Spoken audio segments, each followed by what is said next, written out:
noches, mi nombre es María Isabel Erazo, soy estudiante del sexto semestre de Pedagogía Infantil y en este momento voy a explicar el tema de la mediación como alternativa para la resolución de conflictos a través de un prisma. Entonces tenemos la mediación, como pueden observar, existe un conflicto entre dos personas o más, entre dos o más personas y una persona que es el mediador. Tenemos el concepto de la mediación.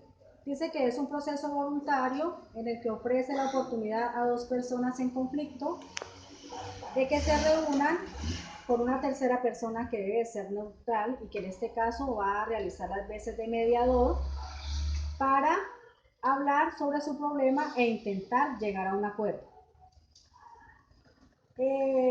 La mediación tiene unos objetivos. Uno de los objetivos es facilitar la comunicación entre las partes. Quiere decir que como es el intermediario, pues va a favorecer que las dos, o va a facilitar que las dos personas se puedan reunir para dialogar sobre el problema o el conflicto que se está generando en ese momento.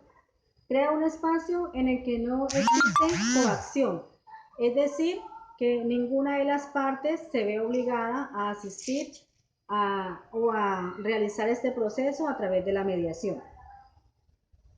Posibilita que las partes lleguen a un acuerdo.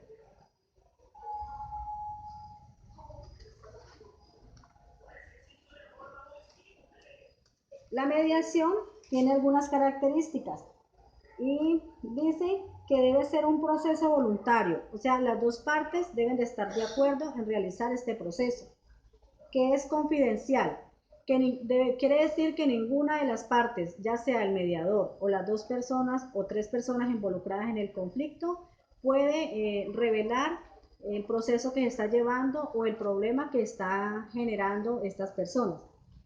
Los mediadores deben generar confianza. La persona que hace las veces de mediador debe generar confianza a las partes involucradas en el conflicto. Debe ser imparciales, o sea que debe ser, como decíamos en el concepto, una persona neutral. Y debe intentar equilibrar las desigualdades, como el conflicto se está realizando por una desigualdad entre las dos personas, entonces el mediador debe tratar de equilibrarlas. La mediación también tiene algunas ventajas, que es la reducción del tiempo utilizado en el proceso, o sea, se va a utilizar un tiempo corto. La reducción de gastos judiciales, como no es un proceso judicial, entonces no vamos a tener muchos gastos. Potencial para la resolución creativa del problema. El aumento de la intervención de las partes. Facilita el diálogo entre las partes afectadas o entre las partes involucradas en conflicto.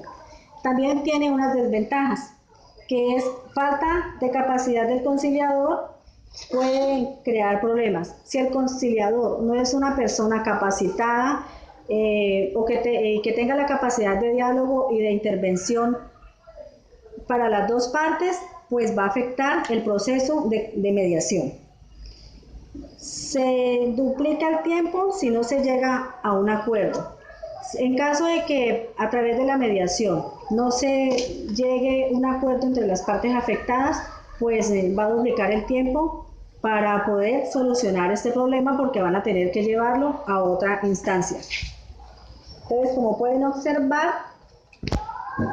a través del friso tenemos que la mediación, el concepto, los objetivos, las características, las ventajas y las desventajas. Muchas gracias.